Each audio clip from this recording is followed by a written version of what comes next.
Bonjour et bienvenue sur ma chaîne. Pour ceux qui ne me connaissent pas, moi c'est Marie, alias Souffle de Pastel. Et j'ai envie de vous faire un petit tutoriel magique. Je vous raconte tout en descriptif. Et pour l'instant, je vais commencer le pastel. Donc on va faire une petite fougère. Je vais utiliser des pastels secs, essentiellement évidemment, des craies et des crayons. Je vous les indique au fur et à mesure et vous les retrouverez également dans le descriptif, dans la description dessous la vidéo. Donc c'est parti. Je travaille exclusivement, enfin exclusivement non, mais essentiellement avec les craies Giro, les pastels crayons Stabilo Carbotello, Caran d'Ache. Ça peut m'arriver d'utiliser d'autres marques comme Piet Pastel, Sennelier, Rembrandt. Mais ma dominante, voilà, c'est ceux que j'ai cités précédemment. Pardon. Alors, je vais prendre une craie Giro, justement, c'est la 259. C'est un vert un peu bleuté. Donc, évidemment, si vous avez chez vous des Rembrandt, des Sennelier ou autres, dont la couleur se rapproche de celle-ci, prenez évidemment les marques et crayons que vous possédez. On peut réaliser ce tuto avec n'importe quel pastel, bien sûr, de sa convenance. Donc ici, je vais mettre pas mal de vert bleuté, mais je vais créer de toutes pièces. Voilà. Donc je pratique le pastel depuis plus de 15 ans. Enfin, les années passent, on les inclut pas en fait, même plus de 17 ans. 17 ans. Je faisais exclusivement des portraits animaliers, des portraits humains. Et depuis peu, je me suis mis à la féerie, ce qui m'enchante parce que c'était un domaine que je voulais explorer depuis longtemps. Et voilà, donc maintenant c'est chose faite, donc je suis contente de vous partager cette nouvelle passion et d'ouvrir mon univers artistique à d'autres horizons et vous en faire profiter. Donc je vais même un peu continuer ici avec le vert.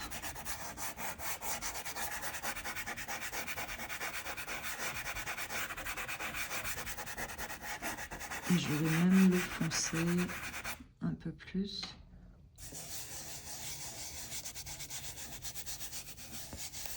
Avec un bleu-violet, je pense que je vais prendre le 770 de chez Carbotello et je vais venir apporter un peu de nuance là, ici, un peu plus foncé. Et donc j'aime bien cet univers féerique qui peut être un peu nocturne, un peu mystérieux, un peu caché, vous voyez. Et j'ai envie de vous partager tout ça. Je pense effectuer un tuto chaque jeudi.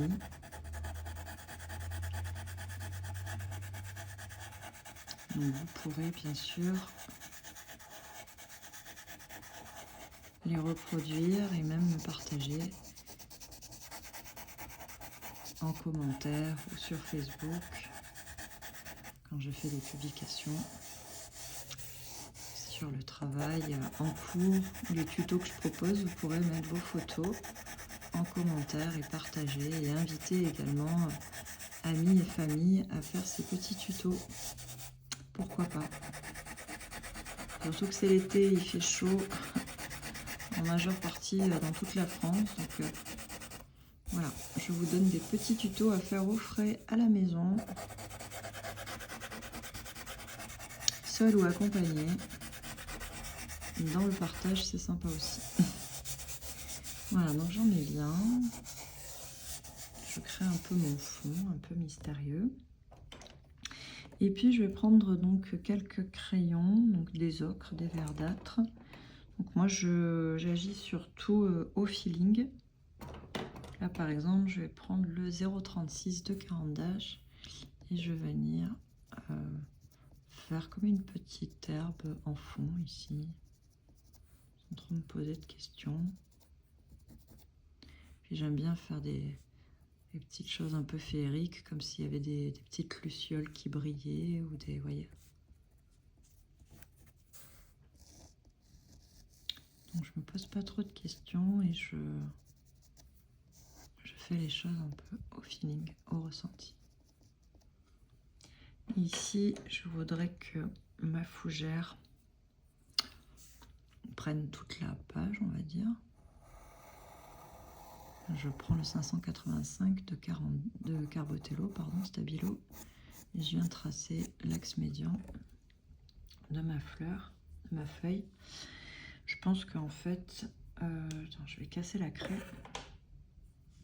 Ouais, je vais en mettre partout en fait. Non, c'était pas celle-là? Si? Non, j'en ai pris une plus claire, pardon. Alors, je reprends le 259. Et au final, je me dis que je veux un fond de la même teinte avec des nuances plus ou moins bleutées ou violacées pour un côté plus mystérieux. Donc, je vais faire tout le fond et après je ferai la végétation. Suggérer la végétation de l'arrière-plan, on va dire. Et faire ma fougère en plein milieu. Grande feuille de fougère.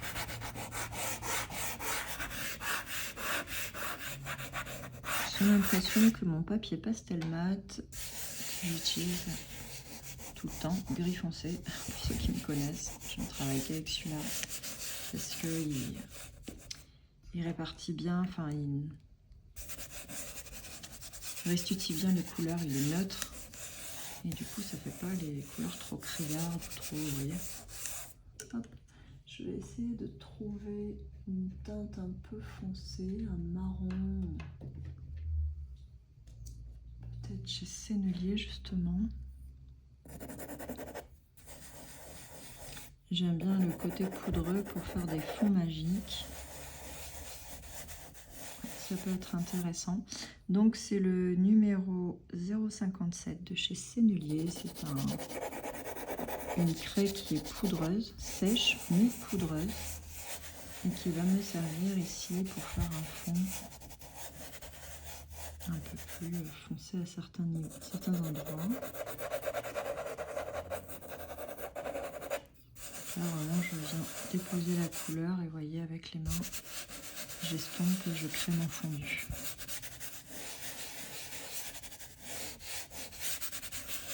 Et plus mon fond est foncé, et plus je vais pouvoir faire ressortir mes teintes claires, mes différents sujets qui vont prendre de l'ampleur et qui vont bien ressortir. On peut aussi utiliser des bleus violets assez intenses, ça peut être sympa.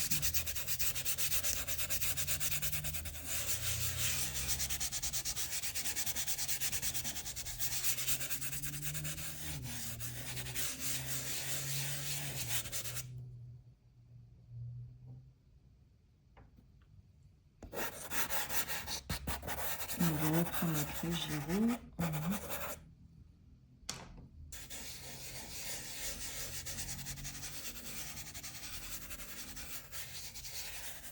Et puis là, je vais un peu travailler comme s'il y avait une lumière, un petit halo. Des petites choses féeriques, des petites choses surréelles, on ne sait pas.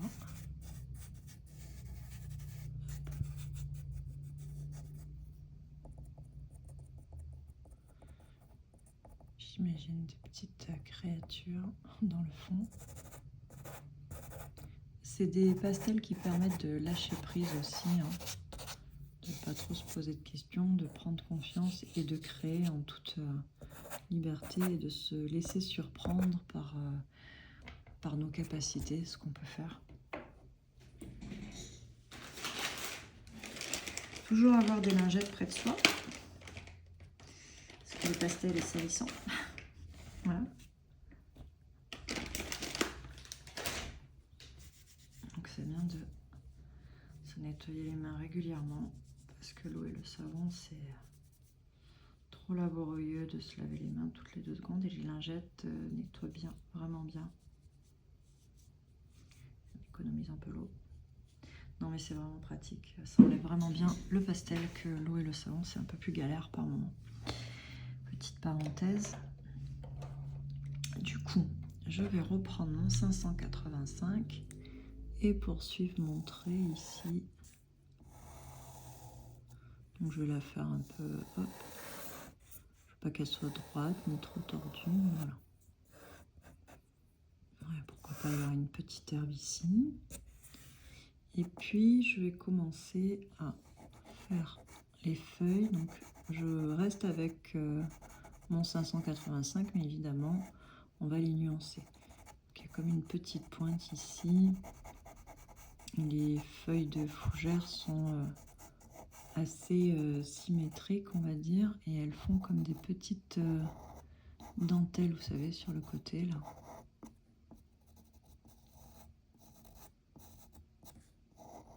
Ouais, et elles se répondent plutôt en symétrie, en face à face.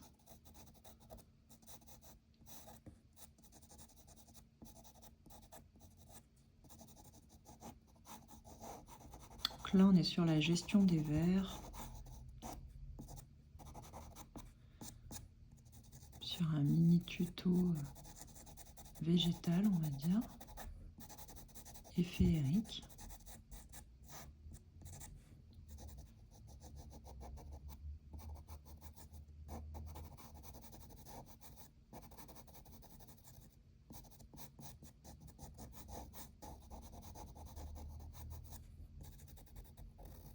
Et avec une gamme restreinte de vertes, ça va vous apprendre à faire un petit peu du feuillage, de la féerie.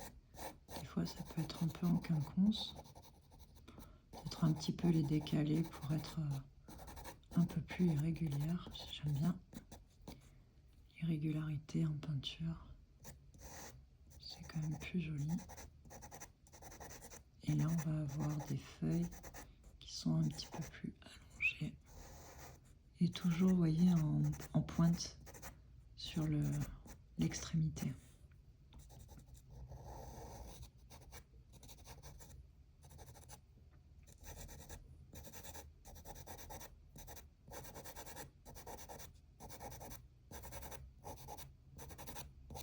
J'ai taillé mon crayon. Pour tailler le crayon de manière rapide, j'utilise le Carbotello. Celui-ci, taille crayon Carbotello. Et quand j'ai vraiment besoin d'une pointe bien fine et précise, à ce moment-là, je prends le cutter, je taille en pointe et j'utilise également une râpe à pied pour faire des aiguilles, comme celui-là. Alors sur le caran-d'âge, c'est difficile de le faire plus fin, on peut, mais comme ils se cassent, ils sont assez friables, c'est fragile. Par contre, pas de difficulté avec le Carbotello.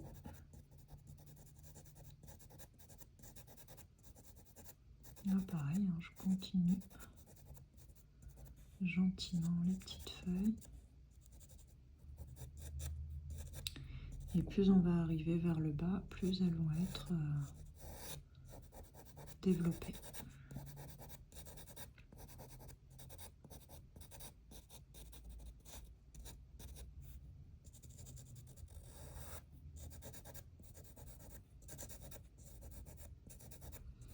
Donc vous voyez, c'est assez simple et basique. Ça sera d'un bel effet, le rendu. Je trouve que c'est bien de s'amuser à faire des petits essais comme ça, des petits pastels, pour prendre confiance tout simplement, pour tester un peu les couleurs, les matières, et on se fait pas peur, et puis petit à petit on va sur des sujets un petit peu plus gros. Alors on va en faire une dernière ici. L'idée, ça va être de vous proposer des tutos de plus en plus longs et importants pour que vous puissiez créer à votre rythme et que vous preniez confiance vers des sujets après progressivement plus importants, plus grands, plus fournis. Ici, je vais prendre le 232 de Carandache. J'ai envie de mettre de la lumière sur ce petit brin. Et ici, c'est ce qu'on va faire. On va utiliser aussi différents verres pour apporter un peu de lumière. J'aime beaucoup jouer sur les forts contrastes. Donc je ne vais pas en mettre partout, juste des points stratégiques. Et puis je vais utiliser aussi un autre verre qui sera peut-être plus émeraude, peut-être le 34. Il fera une petite nuance, c'est léger, mais ça fait une nuance un peu plus émeraude. Par endroit, ça peut être intéressant. Ou pour que ça se voit plus, on peut prendre le 185 qui va un peu bleuter les feuilles, mais pourquoi pas. On est quand même dans un éclairage féerique, donc on peut imaginer que les feuilles se teintent d'un vert un peu plus magique.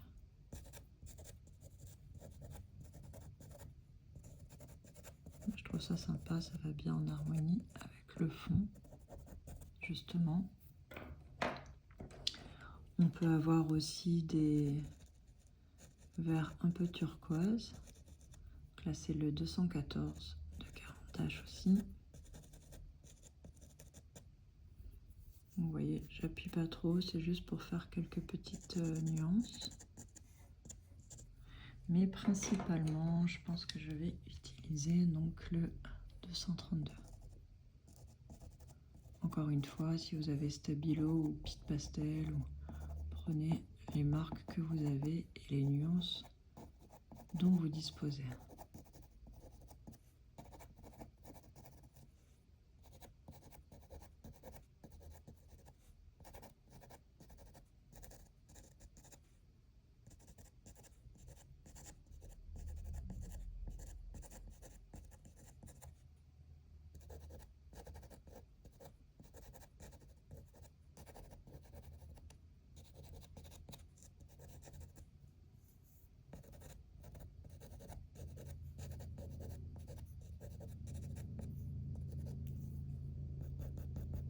On peut imaginer que sur certaines feuilles, la lumière est plus importante quand même. Je vais appuyer davantage pour faire vivre cette fougère. On peut utiliser des jaunes aussi, comme le 205, pour donner un éclairage un peu plus fort, mais du coup sur le vert foncé, ça nous fait un vert beaucoup moins fluo, proche de l'autre d'ailleurs.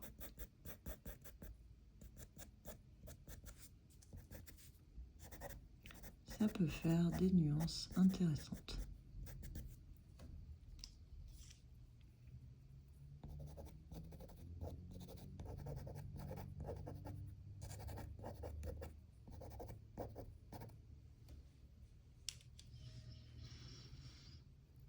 On peut prendre des verres aussi un peu plus poudreux, avec des craies. J'aurais quoi? J'aurais peut-être du sénelier, ça va peut-être être flashy, je vais voir, le 205. Pourquoi pas, mais alors doucement, doucement. En estompant un peu pour donner un peu plus de féerie.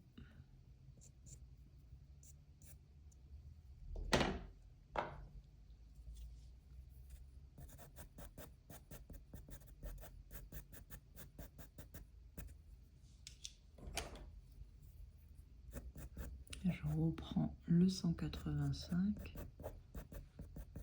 et j'ajoute des petites touches verdâtres. Bleu verdâtre, on peut imaginer qu'il y a aussi des feuilles derrière de d'autres végétations qui se forment, pourquoi pas.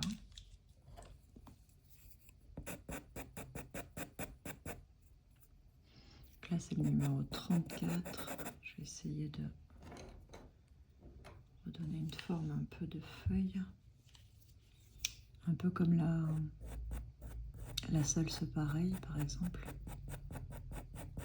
La plante des schtroumpfs. Oui.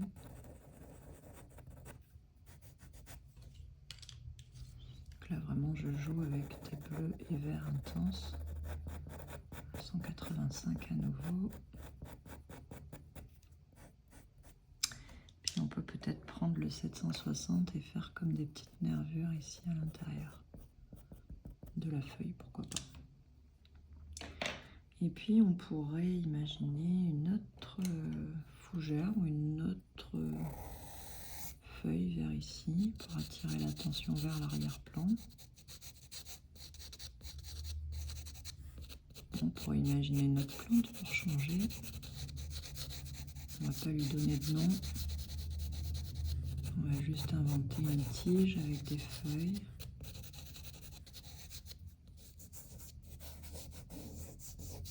Je la floute un peu plus parce qu'elle a l'arrière-plan. On peut chercher une forme originale, un peu moins classique, de feuilles. Hein, pourquoi pas. Et puis on peut la colorer aussi de différents verts. J'ai bien envie de m'amuser voilà, avec le 185, le 214, carandache. On peut imaginer qu'il y a d'autres fleurs ou plantes dans l'arrière. Je prends le turquoise 214 ici.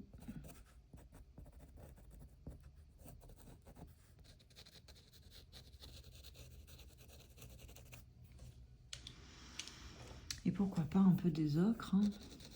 Donc je reprends le 0,36 du départ, carandache.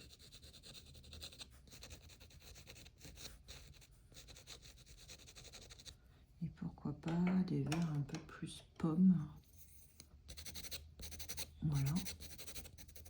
Un peu plus tranchés comme le 2 de Comté. Ah oui, j'ai oublié de dire que depuis quelques temps, c'est vrai que quelques années maintenant, j'aime beaucoup utiliser les Comtés. Je les ai découverts une fois et je me suis dit, ah ouais, mais ils sont pas mal aussi, niveau texture. Poudre, ils sont, voilà, la prise en main aussi, elle est sympa. C'est vraiment des crayons très très sympas et utiles. Là, je vais faire quelques autres brins d'herbe, par exemple avec le 1,234. Et puis pareil, on peut imaginer qu'il y a dans l'ombre derrière quelques autres fleurs ou feuilles. Peu importe, on peut simplement les estomper et les suggérer. On donne évidemment l'avantage au premier plan. C'est ça qu'on veut montrer ici. L'importance du premier plan. J'ai envie de rajouter, je sais pas, des herbes dorées, des petites choses. Et pourquoi pas des petites lucioles dorées. Je trouve que ça va super bien sur ce vert sombre.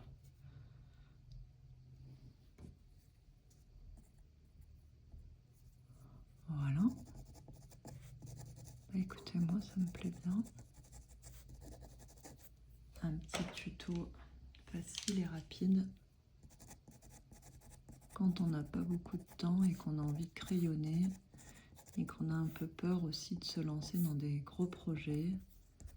Voilà, pour toutes ces raisons, c'est quelque chose de bien utile. Alors, on va mettre un peu de 185 ici. J'ai envie d'éclairer un peu le fond. Une lumière un peu plus mystique.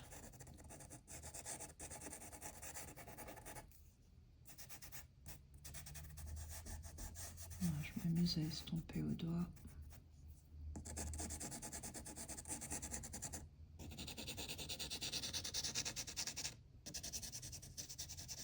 On peut prendre une craie aussi qui est à peu près la même couleur et on pourrait faire par exemple comme de la brume dans le fond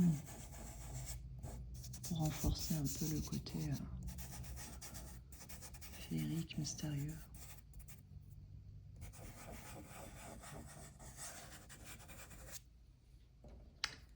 Voilà. Bah, écoutez, j'espère que ce tuto vous a plu, que vous avez passé un bon moment. Je vous souhaite une bonne soirée et à jeudi prochain pour un autre tuto. Bye bye.